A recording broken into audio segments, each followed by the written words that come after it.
አንተና አስጎብኚው? አዎ የምትሄድበትን ቦታ ወሰናችሁ? እኔ ክፍለ ሀገር ይሁን እንጂ የትም እሄዳለሁ። አብዛኛው ቦታ እኮ ሰላም አይደለም። ከኛ ጋር ነች? አዎ እህቴና ልጆቿ አሉ። ባሏስ? ሲንግል ማም ነኝ። እስከ መቼ ይገፋል እንደዚህ? እውነተኛ ሰው በሌለበት ዓለም ብቸኛ ሆኖ እንደመኖር ምን ጥሩ ነገር አለ ብለህ ነው? አንቺም ለራስሽ ጥሩ አይደለሽ። ሁሉም ወንዶች አንድ ናችሁ። ጥሩ ነገር ማየት አትችሉ። እግርን ከፍቶ ከመገማመት አይንን ከፍቶ መመልከት አይቀድምም ነበር? አሁንም ሁሉንም ወንድ እያየሽ አንድ ሰው ከመፈለግ አንድ ሰው አይተሽ እሱ መሆን ይቀላል።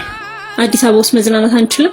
ከከተማ መጥቼ ከተማ ላይ መችስ አባቢ ከዚህ እንዳትወጡ ብሏል። ለራሳቸው ጊዜ ኦሮሞ ፍቅረኛ ይዘው አማራ ርስት ገዝተው ትግራይ ላይ ተዝናንተው ደቡብ ነግዶ አትርፈዋል። አብዛኛው የሀገር ውስጥ ጸብ ከውሽማ ያልፍ፣ ግን እነሱ ሲፈልጉ የዘር ያደርጉታል። በእነሱ ምክንያት እኮ ነው የኛ መንገድ የተዘጋው። እነሱ ተዋልደው እኛ እንዳንገናኝ አደረጉ። አባታችሁ ሀገሩን አያውቁም እንዴ? ኧረ አሁን ነው ያረፈው። ያን ያልዞሮ ክፍለ ሀገር ምን አለ ብለህ ነው? እናታችን አገሩ ሰላም አይደለም ስትለው እኔ ሰላማዊ ሰው ነኝ አይነኩኝም እያለ ነበር የሚሄደው። እኛም ካልነካ ነው የሚነካን ማህበረሰብ የለም። ሂጅና ንገሪው እኔ ሰላማዊ ሰው ነኝ ብሎ ጥለው ሄደዋል በይው።